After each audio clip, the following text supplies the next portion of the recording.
What would you think of a great religious leader whose teachings did not include words like predestination and incarnation and words like that? Instead, his conversations, well, that's what they seemed to resemble more than lectures. They were peppered with stories of men building bigger barns to accommodate their wealth, the value of a sparrow compared with a man, the feeding of ravens, and the numbering of the hairs on a person's head.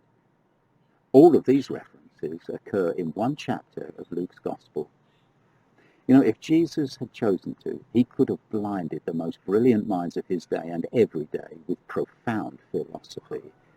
He could have given extensive explanations for all those mysteries that had baffled the men of his day and ours. Yet he chose to adopt the language of the people he came to save, the so-called ordinary people, not the extraordinary, the sick and not the healthy, or those who considered themselves healthy, should I say, and in need of nothing. But there is more. There's always more. The language of the Spirit, the Holy Spirit, is that of everyday life, because spirituality can and must be discovered there in everyday life.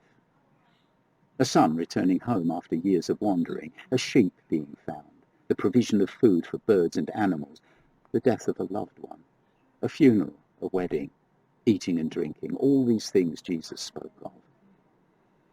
And all these things represent everyday life.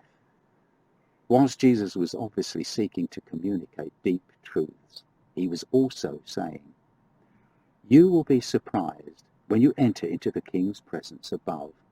The reality there has more in common with the ordinary than the extraordinary. Beloved, you must not feel that you will be in some strange place in which there is more unfamiliar than familiar. Rather, the opposite.